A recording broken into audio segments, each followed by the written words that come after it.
Hello. We're back. We're back. This chapter looks like it's a little shorter than the ones yesterday, so we actually might be able to read 2 more, which is very exciting. Good morning, Amanda.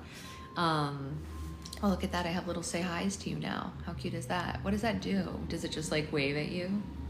Those are cute. I like it. Yeah, we can totally fly through. We're at 57% right now. So that's nice. You know, we're at page 203 out of 359. Yeah, what did it do when I waved at you guys?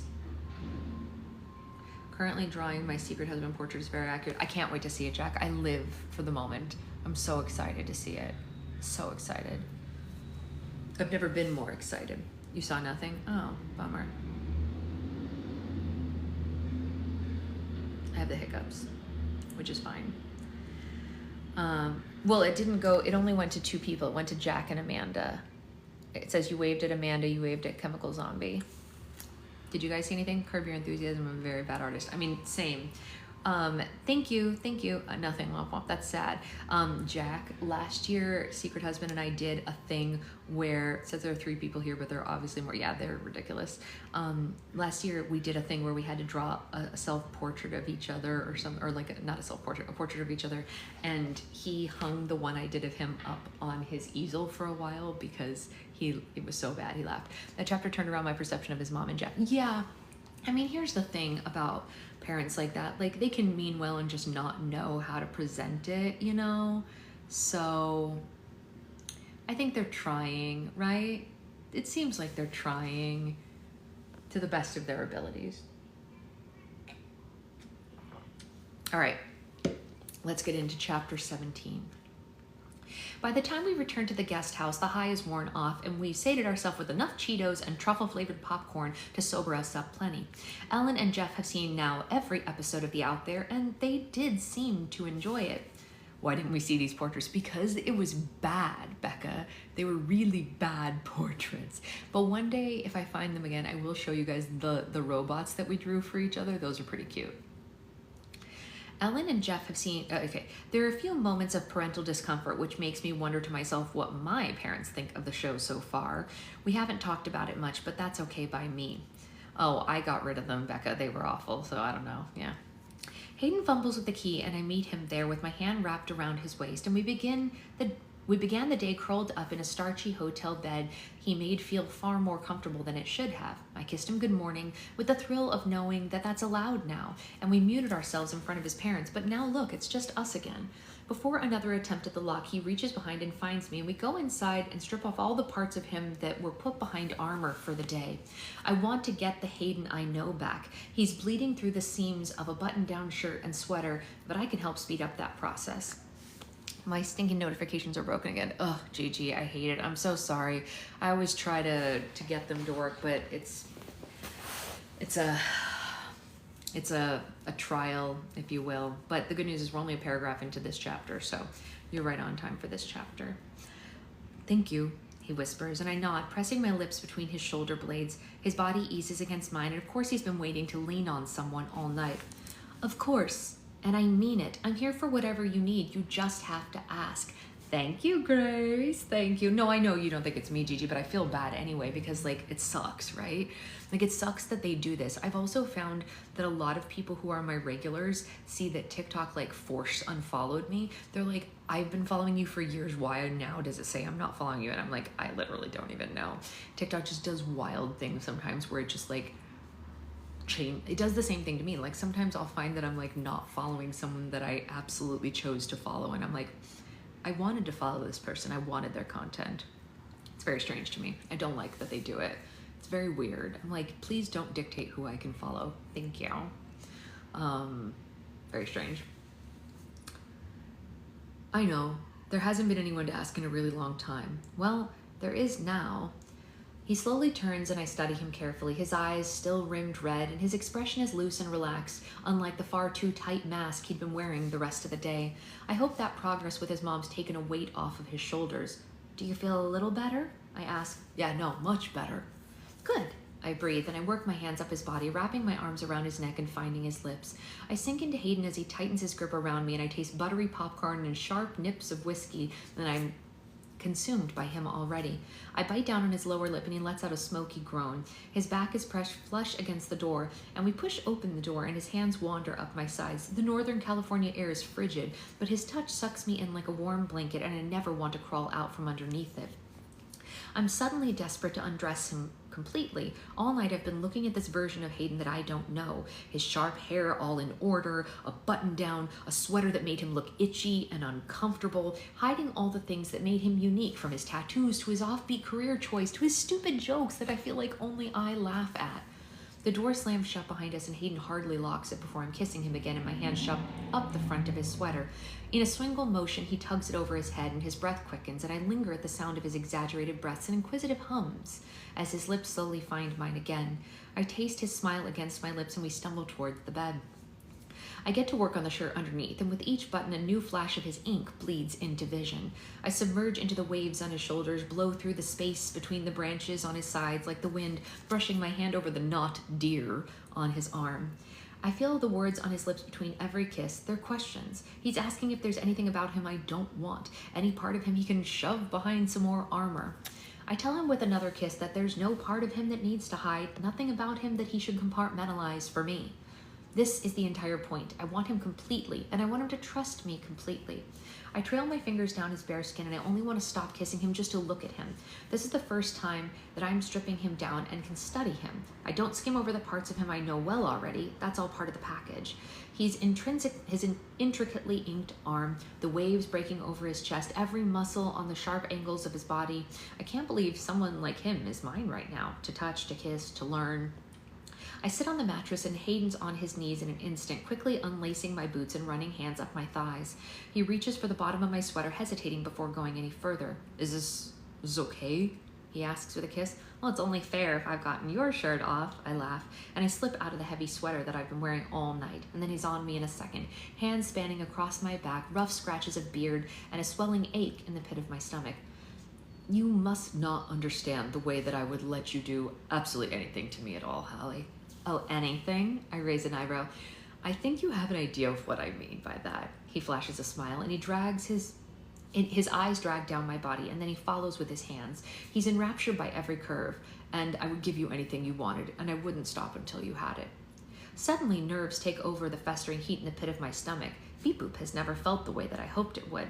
I hoped it would happen and I would suddenly understand why everyone never shuts up about it. And then it was always awkward and sweaty, and it was just another thing to do, like another errand or something to check off of a list.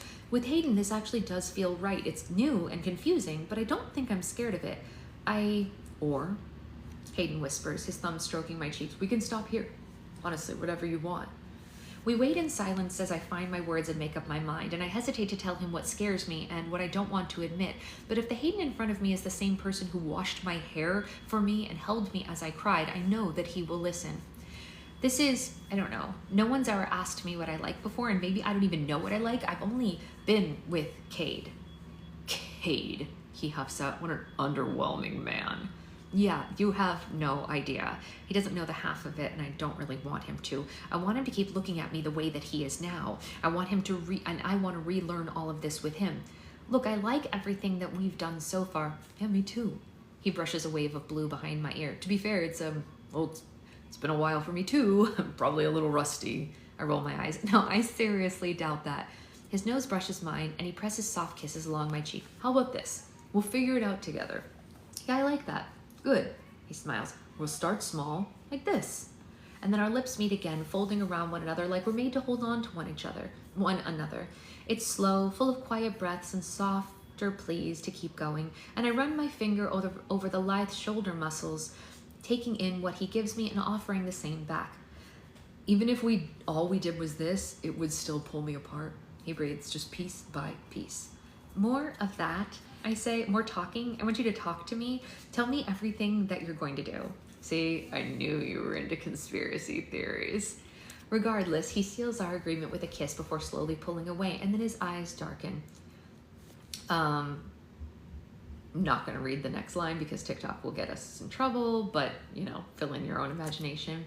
His lips trace a trail of heat to the base of my neck, and kisses continue coming with a slight rough scratch of his beard, and I curve into him as he leans back on the bed. With his discarded button down and his lips find my skin yet again. And? Well, depends. He nips below my earlobe, and his words light up my entire body. Your lips, those taste like berries. It's like the lip balm you like.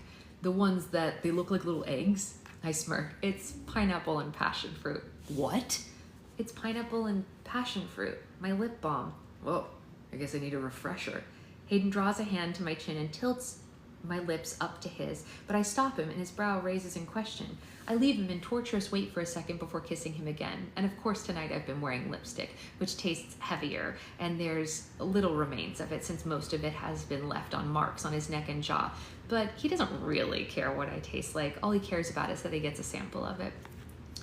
This is different. I hear every heady breath and soft moan in the back of his throat.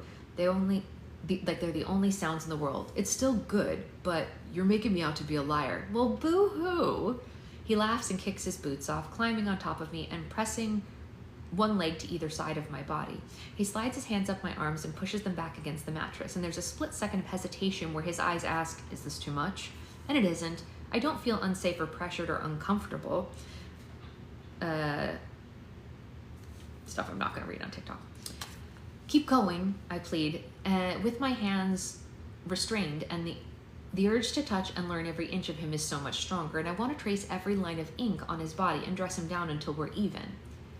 Beep boop, beep boop, beep boop, beep boop, beep boop. Do you think about me? I ask. Yeah, constantly. I mean, when I'm not around, like when you're alone.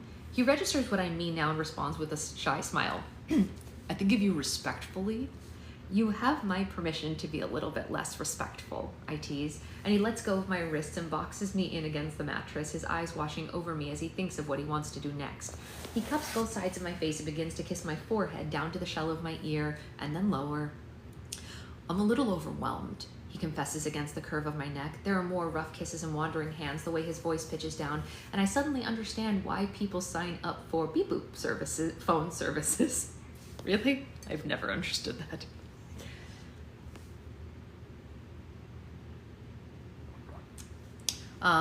His hands run up my stomach, beep boop, follows the arc of the underwire, and slips carefully under the fabric.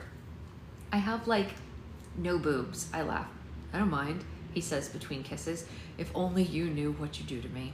And I think of all the insecurities other people have put in my head. Stretch marks, freckles when I sunburn, any deviance from a flat stomach. And all of these imperfections come to mind as Hayden's hands wander over me, as if he's finding all of them too, but instead, he's taking note of his new favorite things. It's so hard to be scared when he treats me the way he does, and it's much easier to be excited. How are you feeling? He asks, like I want to keep going. My body arches against his as he kisses down to my throat and chest, learning every curve of me with his mouth, and I let out a soft moan that makes him laugh, and the vibrations of his laugh send goosebumps all over my skin. He reaches the button on my jeans and looks back at me to say, still okay? I don't mind isn't exactly a ringing endorsement. I know, right? I nod, letting him unbutton my pants and ease them down my hips, and nerves prickle at my skin as a brush of scruff rakes against the waistband of my underwear. You should know, though, I begin, I've never been able to, with a man before. His gaze shoots to me, and he looks like I've just told him this is the only thing... I'm sorry, I have to get this right because this is a hilarious line. His gaze shoots to me, and he looks at me like I've just told him the only thing missing on the Watergate tapes is the Macarena on repeat 3.5 times. Never? Like, Hallie, really never? No, never. What is wrong with that man? He whispers. How is he not obsessed with the idea of you? His words shoot straight to my legs. Great question. Are you obsessed with the idea of me? His lips tick up. Well, I am now, if that's what you want. Please. It's the shortest way that I can say beep boop, beep boop, beep boop. I allow Hayden to decide how best he wants to go about this, and he begins to find my lips again and kiss me softly. Our bodies fold together with an intimacy that we haven't shared yet. But he's not kissing me like last night was the first time, but like we've had years and years behind us and we've never tired of each other. Bare skin against bare skin, his hands guide mine as we slip down beep boop, beep boop, beep. Beep boop, beep boop, beep boop, beep. He doesn't need to say anything more. I follow through on his request, his deathly silent, studying hard stare. Beep, boop, beep, boop, beep. Beep, boop, beep, boop, beep, boop, beep, boop, beep. I think I have a good idea now. I keep a hand over his beep, boop, beep, boop, beep, boop, beep. And he slows down at first, reading me for signs. Beep, boop, beep, boop, beep, boop, beep, beep, boop, beep, boop, boop, beep, boop, boop. Beep, boop, beep, boop, beep, boop, beep, beep. Beep, beep, beep, boop, beep, beep, boop, boop, beep, beep, boop, beep. If you want to hold on to something, choose me, he says, and his free hand weaves in with mine, guiding it up his body, burying our fingers deeper into his hair as he finds the rhythm that snatches my breath away. Better, he said. We've been okay so far, Claire. This is... It's a very small portion of it. I think the things we are able to read outweigh the things we're not in this section. But, you know. I let go of every unpleasant and unwanted touch that lives in my memory, and I hang on to this instead. Only this and everything that comes after this. Beep, boop, beep, boop, beep. His word strikes me like a branding iron, so hot and unbearable. How many hours have I spent listening to Hayden speak, and yet none of it sounds as good as him taunting me like this. Beep, boop, beep, boop, beep, boop, beep. Right, I laugh, because you're out of practice. He rolls his eyes and silences me with a kiss. All right, that's enough from you. This is us, and I love this slightly commanding side of Hayden, that he can switch back to absolute nerd, and the fact that he can switch back to the absolute nerd he is in a split second. I hook my leg around his body as tension builds in the pit of my stomach. Blah, blah, blah, blah, blah. Hayden nips at my throat and down my chest. Aw, this is sweet. He says, you are so gorgeous. He rasps, absolutely out of this world. Let's see. Just gonna skip over this part here.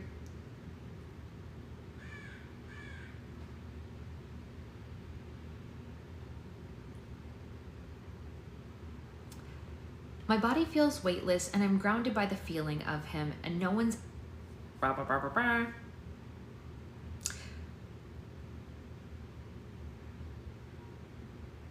For the first time in my life, when I think about doing this, I think about something that Hayden and I will do for each other, rather than because we have to. That's very sweet. I envisioned the drunk look in his eyes as he watched me, and how thrilled he was to do this for me, and I want to do the same for him. I want to watch him come undone and lose his composure. Hayden is so good at hiding the parts of himself that he doesn't like behind armor because he's unguarded, and I want him as vulnerable as I can get him. I want to get to know him as equals, as we always will be. I'm good, I whisper back. Can I? And slowly, his thumb strokes along the curve of my cheek. It's okay. This was for you. No, but I want to, I whisper against his lips, and then he nods slowly. Beep, boop, beep, boop, beep, boop, beep, beep, boop, beep, beep, boop, beep. My brain wonders if he has a tattoo of Bigfoot on his butt or something, but it's okay for me not to discover that tonight. I don't think any cosmic conspiracy guest star has the right to be this good looking. I'm hypnotized by his dark lashes fluttering shut against the tops of his cheeks, and his voice breaks off into a sharp cry from the back of his throat. And I follow the signs that his body gives me, struggling, frantic grips at my hair, and all I can think is, now we're even.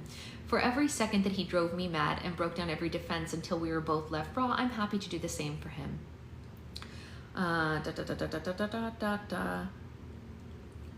It's not often that you're left speechless, I say, and Hayden strokes the blue waves out of my face with a smile. No, you're the only person who does that to me. Hayden leans in for another kiss, and this one is slow and hungry and desperate like before, and he feathers my lips and jaws with little kisses, hitting the soft spot beneath my ear that tickles, and I laugh and burrow against him, pleading with him to stop tickling.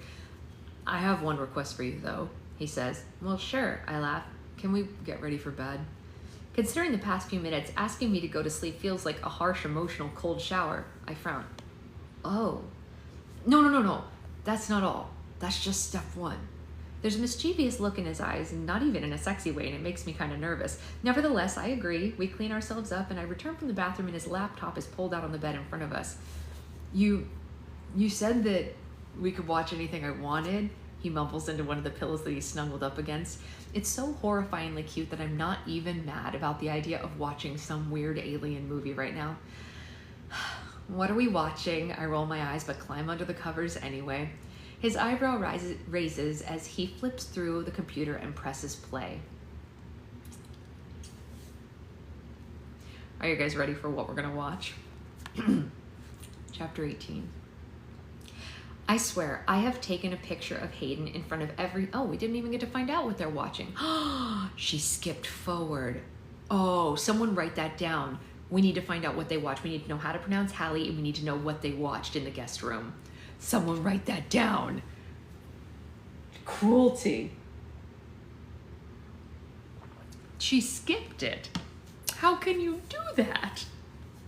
Unacceptable behavior. Unacceptable. I swear I've taken a picture of Hayden in front of every single Bigfoot display that we've passed. The Bigfoot Scenic Byway, the Bigfoot Crossing sign, the ginormous Bigfoot statue in the center of town. He's like a kid in a candy shop if the candy shop sold exclusively hairy hominoids. It's the cutest thing I've ever seen, and I post a photo after photo onto our social media page, updating the fans on our travels. We stop at the Bigfoot Steakhouse for a late and underwhelming lunch before checking into our cabin for the evening.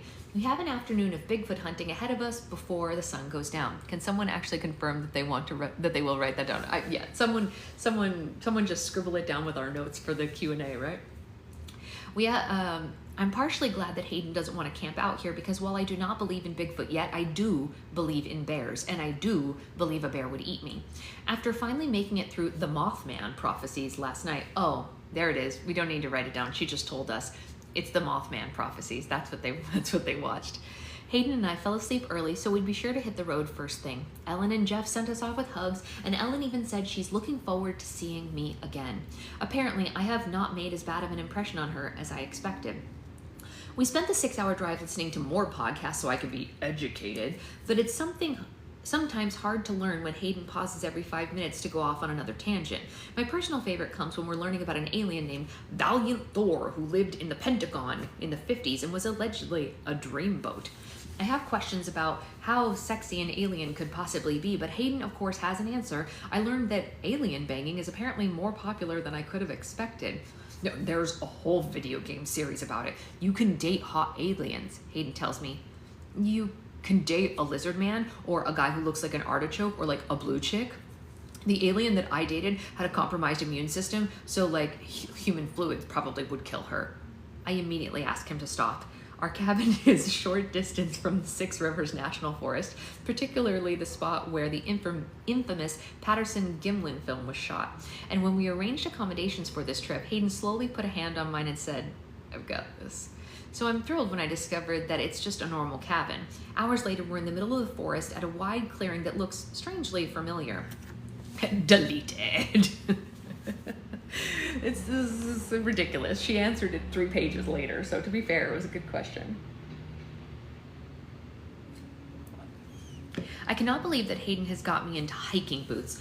I'm going to be covered in mosquito bites. All right, so in 1967, Roger Patterson and Bob Gimlin weren't actually hunting for Bigfoot out here. They were into Bigfoot, but they weren't like trying to find him. Unlike you, I comment, following him with the camera. I flinch as a mosquito sucks my blood like El Cubichabra. I'm learning, clearly. Ow! Damn straight, I am going to find Bigfoot if it effing kills me. Hayden shouts into the forest before promptly tripping over a rogue root and completely eating it on camera. A gaggle of birds flee the scene. Yeah, you know what? That's staying in the episode, I say. He frowns as he brushes the dirt off his jeans and strides forward toward a specific part of the clearing. I want to know how many of these spooky places, if any, Mallory has visited herself. Yeah, we should write that down. Let's ask her. Yeah. Definitely. That's a great question, Ray. Write that one down. Oh, you did. Write it down. Okay, great. That's perfect. I love that question. That's great. I have a lot of questions, I think, that'll come up like as we go. Like none of them are really formulated in my head, but I want to know like how she came to the idea of using this as a backdrop. It's genius, right? Very funny. Am I projecting okay? He asks. Yep, loud and clear, Hayden. My portraits have been posted. Yes, I can't wait to see them when this is over. He flashes 2 big thumbs up. The film is some of the most famous Bigfoot footage ever recorded and has been picked apart to death, with the recreations attempting to debunk it. Patterson and Gimlin were on horseback. Coming right into this clearing, the horses noticed it first because they're so intuitive. So we needed to bring horses, but I don't even really like horses. Why don't you like horses, Hallie? He squints, pawing at his backpack for his sunglasses. The afternoon sun glints off the thick black frames in a way that I think will look terrible on camera, but I suppose part of the appeal is how we're just amateurs. Neither of us is a film expert. Since we're hiking through the woods today, we'll mostly be taking turns behind the camera and can set up the tripod in Hayden's backpack if we need it. And when we have Jamie with us, at least the quality's a little higher, but with Nora and him staying behind, Cthulhu would have starved on our trip. Without them, I wouldn't have made out with Hayden in the woods. It looks exactly like him. Excellent. I want to know what conspiracy she actually believes. Yeah, we definitely need to ask that, for sure, for sure. It's a great question. And he wouldn't have given me my first man-induced beep boop. As much as I adore my little pressure waves beep boopator, it's not the same. It doesn't tell me that I'm beautiful, and it doesn't look anything like the extremely handsome man in front of me investigating tree stumps. Huh. Well, horses are big, I say. Yeah, so am I, but you like me. He slides his sunglasses down the bridge of his nose and flashes me what I think is a wink. Is that meant to be a euphemism? I ask. Wouldn't you like to know, non-believer? Hayden, I do know. He smiles across the clearing, disgustingly cute and earnest. Euphemism or not, after the past two nights, I am thinking about undressing him again, and maybe this time we'll take it a little further. That is not going to be in the episode. I nod in agreement. Anyway, when the creature emerges, Patterson scrambles for his camera, and Gimlin draws in the rifle. The two of them cannot believe what they've captured, and while the footage is grainy and the large, like ape creature strides across the back of the clearing, arms swinging back and forth, back hunched over. Are we positive this isn't just the world's hairiest man? I shout.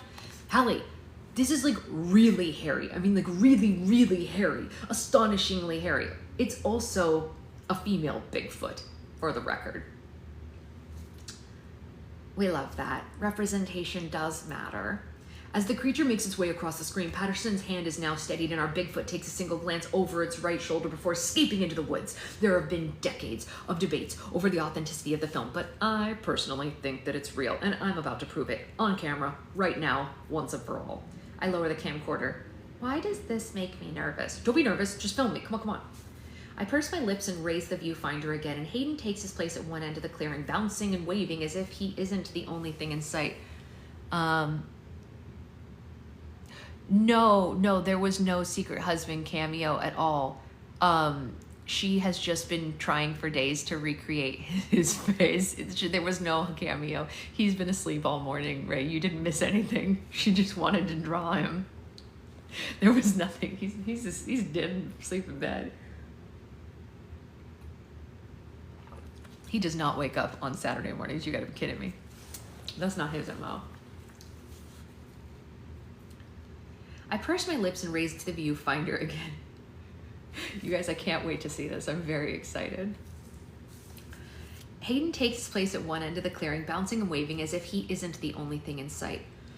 There are some rough estimates about the creature's height, ranging from 6 feet to 7.5 feet. And for reference, I'm 6'4", so this creature would just be like slightly taller than me. And if we're going for the 6'6" estimate that a lot of people go with, I'm a decent stand-in for Bigfoot. That is a horrible, horrible sentence. Another mosquito bites my arm, and at this point, it feels like bullying. I do not like the woods. I do not like Bigfoot hunting, but I am beginning to hope we find something, because the money that we can make off of genuine Bigfoot footage would pay for a lot of calamine lotion for me. All right, listen. I'm gonna walk across the clearing here and mimic the video as best as I can. I'm gonna show you that humans do not look like this when they walk. There's no way that this was a man in a suit. No way at all. Just watch me. And so I do, against all sane judgment. Hayden takes long, precise strides across the clearing, and the most horrifying part is that he looks like he's rehearsed this. He knows every movement and all the timing of the most famous piece of Bigfoot footage. Most people have probably seen the Patterson-Gimlin film, whether they know it or not, but nobody's memorized it. Jesus, he has memorized it. Although he's a man who is a decent stand-in for Bigfoot, I'm still thinking about him taking off my clothes when we get back to the cabin. His arms swing haphazardly, his back slumps, and then he turns and gives me the money shot. Except instead of Bigfoot's non-committal glance, he flashes a smile and he smiles at me and flashes the Scout's honor sign before moving toward the forest. I wonder how far back into the woods he's going to go before turning back, but I don't know how much of a method actor Hayden is.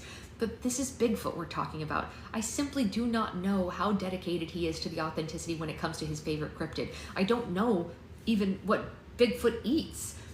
Do I actually have to worry about Hayden getting eaten by a Bigfoot? Should I be far more concerned than I am? I waver between my obligation to make sure that my co-host doesn't die and to stay here in hopes that he returns, so I turn the camera on myself. So I'm getting bit to shit by mosquitoes, and I have no idea how long Hayden plans to be out there.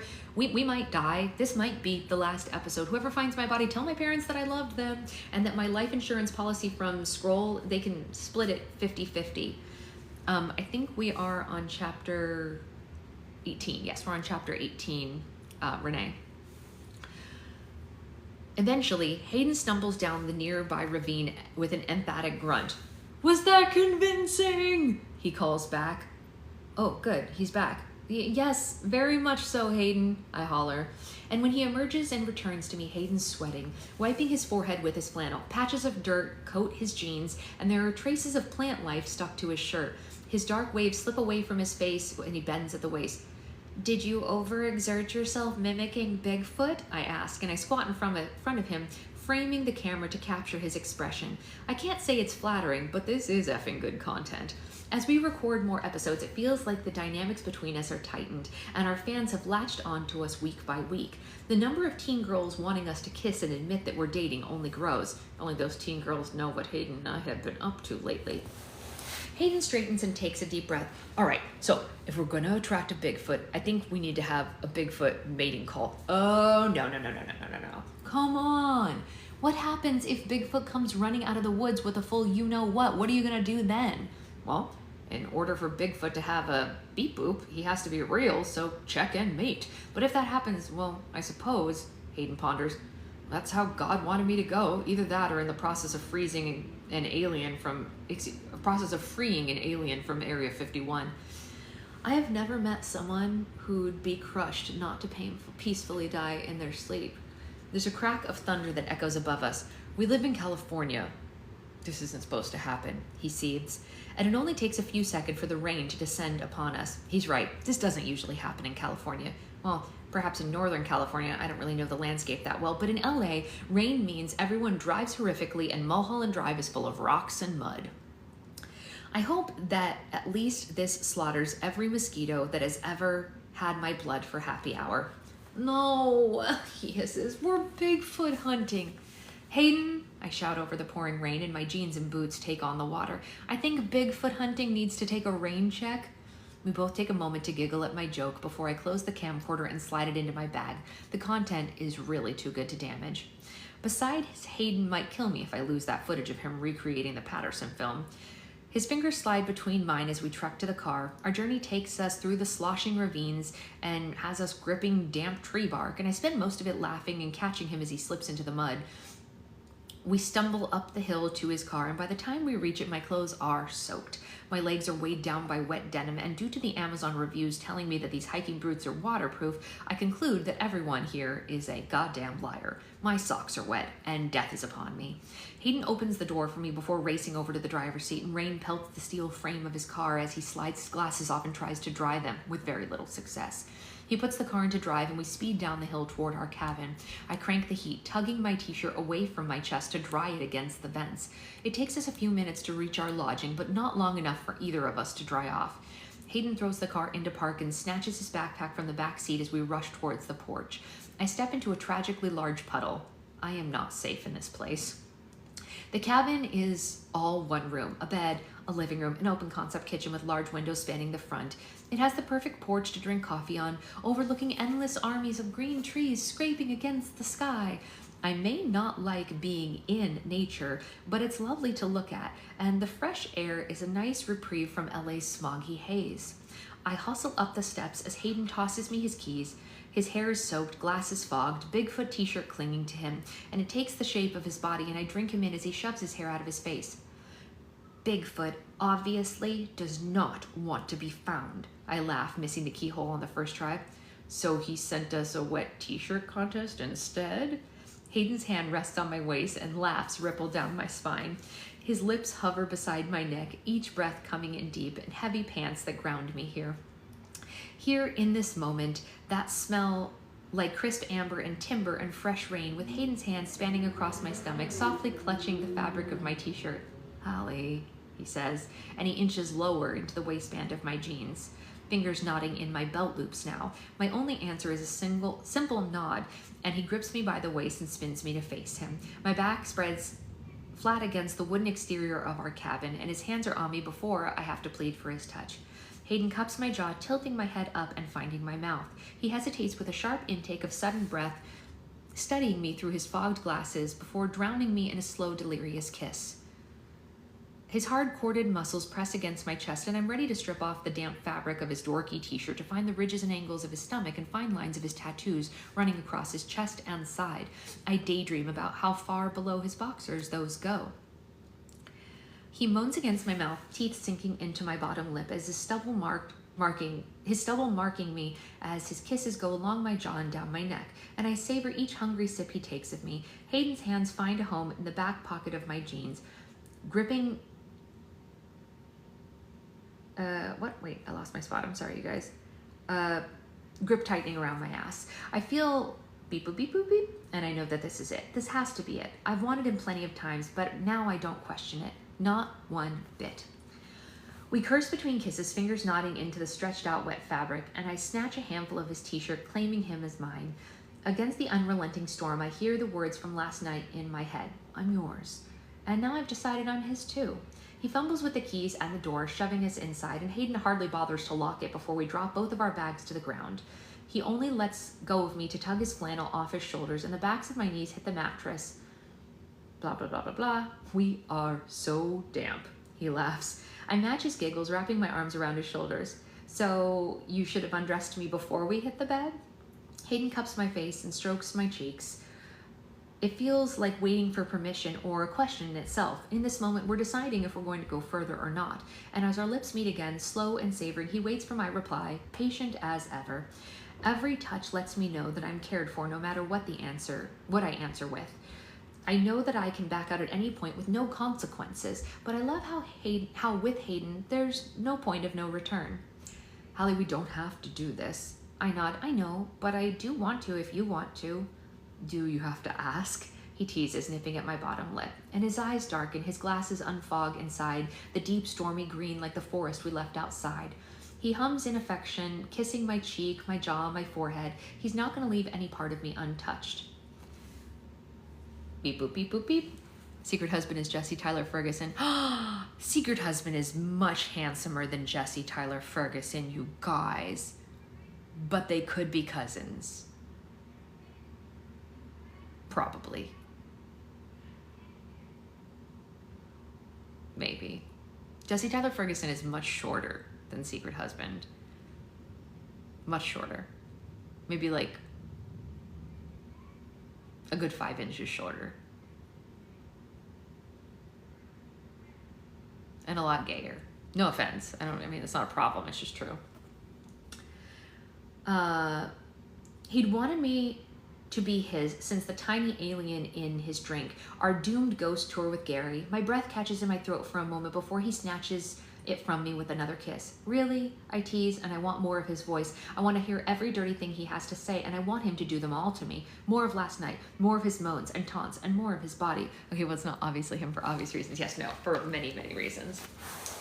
Yes, he laughs. I knew I had a nice cold shower in my future after that ghost tour. Jesse Tyler Ferguson is 5'10", so 4 inches. I was close. I said 5 inches. It's 4 inches. That was a good guess, you guys. That was a good guess. Secret husband is 6'2". So I shove my hands up the front of his t-shirt. His body shudders under my cold tusk with goosebumps rising to his skin. I hear Gary, the tour guide, has that effect on people. It's in his Yelp reviews. Without having to ask, Hayden pulls his t-shirt over his head in one swift motion. My eyes dance over the waves and branches, the intricate line art that I have yet to identify all over his body. Trees and waves and not deers.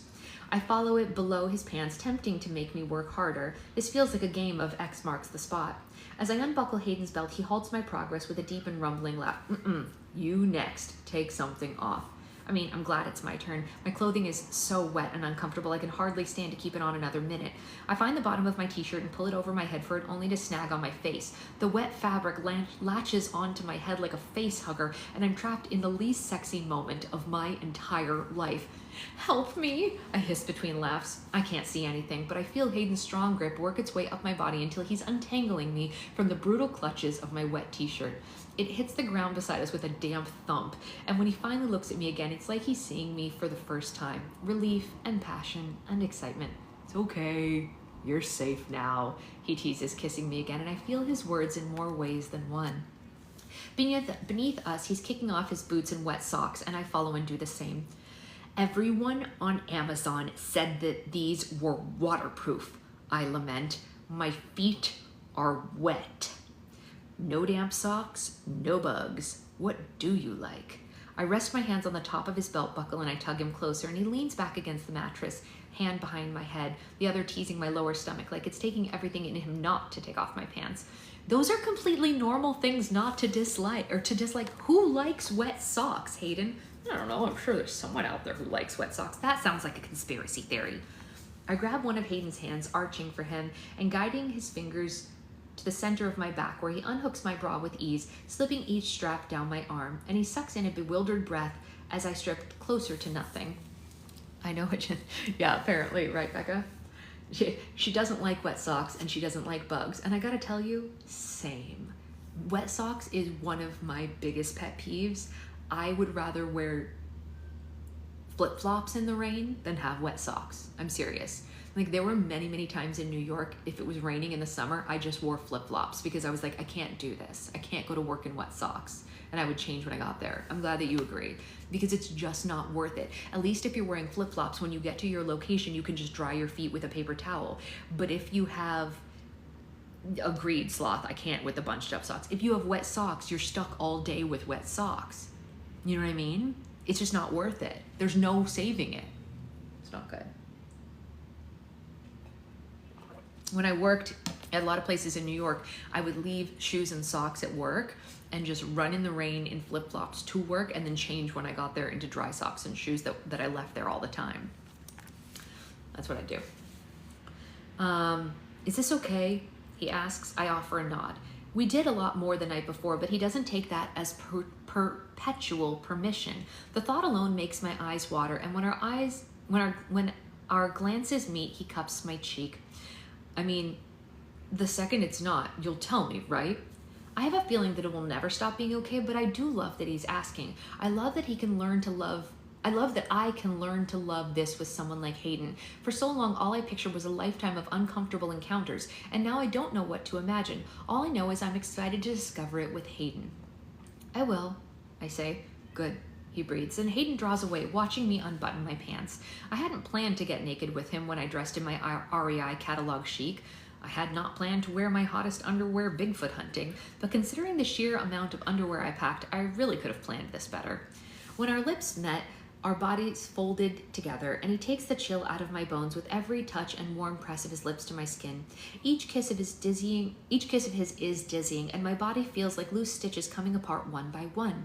Hayden plucks at another as he curses under his breath, tasting the slant of my jaw. Beep boop beep boop beep boop beep beep boop beep boop beep boop beep. Beep boop beep boop beep boop beep beep boop beep boop beep boop beep beep boop beep boop beep. Beep boop beep beep boop beep boop beep boop beep beep boop beep boop beep beep boop beep boop beep boop beep beep boop beep boop beep boop beep. I worry about breaking his glasses. I can say that. Beep boop beep. I'm just gonna go read until I get to a place where I can read to you guys again. Hold on, give me 1 second. Na na na na na na na na na. We meet in the middle for a lazy but demanding kiss one again, and I'm so captivated by the feeling of his damp, silky waves between my fingers. Beep boop beep boop beep boop beep. Okay.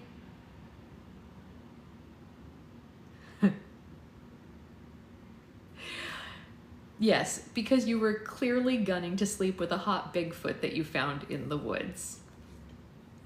His smile feels bright enough to break through the rainstorms and the clouds outside. Actually, I was hoping that this girl I can't stop thinking about would be interested in me. I have a conspiracy theory that she might like me back. Oh, do you now? He gives a sure as shit grin and nods, and I think of all the ways that I could tell him I want him to, but the best that I can think of is beep boop beep.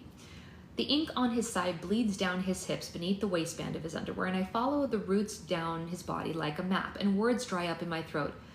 I'm optimistic about my findings, he assures me. Beep boop beep boop beep boop beep beep boop beep boop beep. This is funny.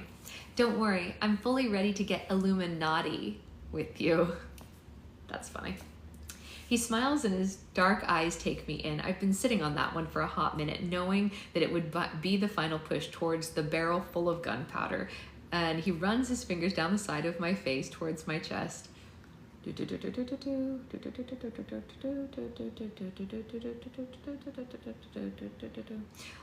Learning is exactly what this feels like. We listen to each other and it feels good. This could be better. Don't be afraid to do this. And I like the way his hands wander all over my body and the soft curses he lets out between kisses, and how each one is laced with a smile, like he feels lucky to have me.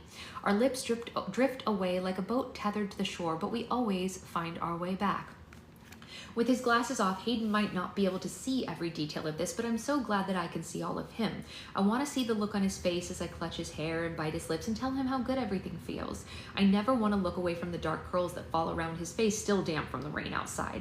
Brushing the hardly there freckles on his nose and cheeks, I take a picture in my head at the way he weaves our fingers together, holding my hand against his chest.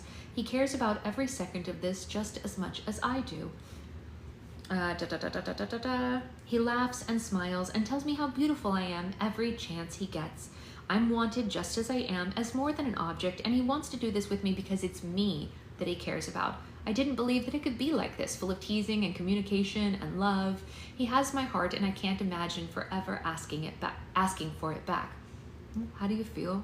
He breathes. His beard pricks beneath my fingertips, and when our eyes meet, I trace his lower lip with my thumb. I don't know what he can see, but even if I am a blurry canvas of blue watercolor in Hayden's eyes, he looks at me like I'm his favorite work of art. Shocked that you're not talking about if Finland exists or not right now. That, he begins, trailing his lips along my jawline, is a very, very niche conspiracy theory, my little non-believer. And if I didn't know any better... I silence him with a kiss as the heat festers in the pit of my stomach. Hayden grips my waist and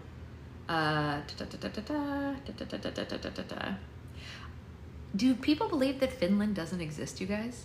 Is that a real thing? I've never heard that before. Is that something that people really believe, that Finland doesn't exist? What do they think of Finnish people? I'm just curious.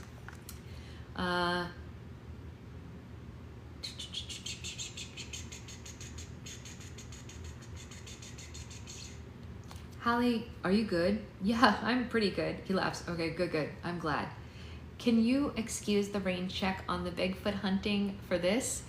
You're in Finland? Okay, guys, there's no world where that could have happened any other time. We have a real Finnish person here. Does Finland exist? We need to know, because apparently there's a conspiracy theory that Finland doesn't exist. Okay, well, that was the end of that chapter. We're going to be on chapter 19 tomorrow, or not tomorrow, Monday, which is great. But what are the odds? What are the odds that a Finnish person would be here? Can someone remember this so that we can tell? Oh yeah, I figured Finland existed, but there's apparently a conspiracy theory that it doesn't. Wait, someone write this down so when the author comes, we can tell her that this happened. How would that happen any other time? That's a ridiculous coincidence. How is Finland today? Is it looking nice?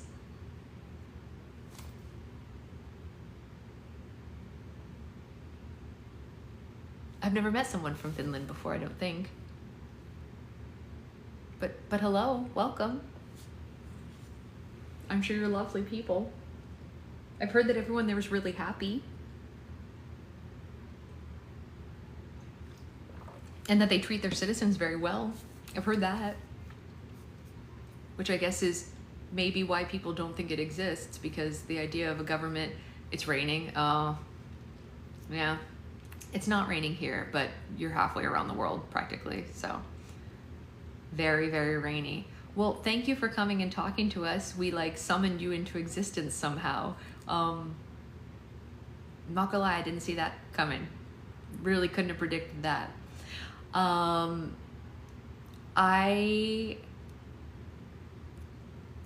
will see you guys later. I hope you have a great rest of your Saturday, and we will read more on Monday morning. Right? I know they dropped right into our lap just in time. That's hilarious. Sasha, the trailer for Wicked, I know it looks so good. I'm very excited. And what else? And hopefully we'll finish this book this week. We'll try to do another 3 chapters on Monday. Because if we do, like, okay, hold on. Let me just look really quickly. I think there's 26 chapters and we only have, let's just do some math really quickly. Hold on. Really quick.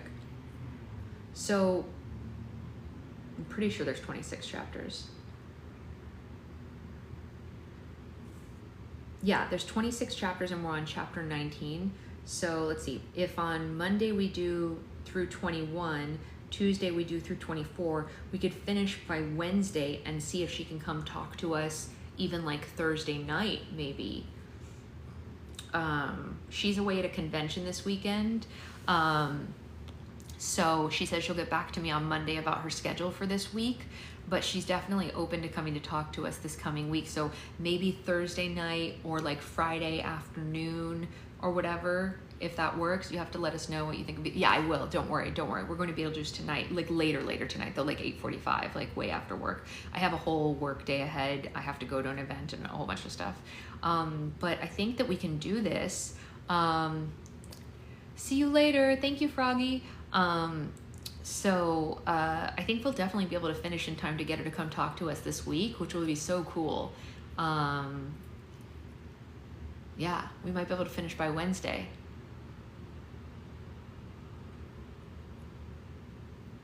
So kind of cool. Oh, just so you guys know, I did download the Modern Girl's Guide to Magic in case we decide we want that to be our next book, but I will look into more as well. And we can, kind of go through some more options.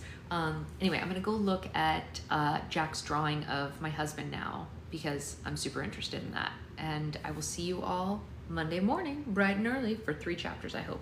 Bye, guys.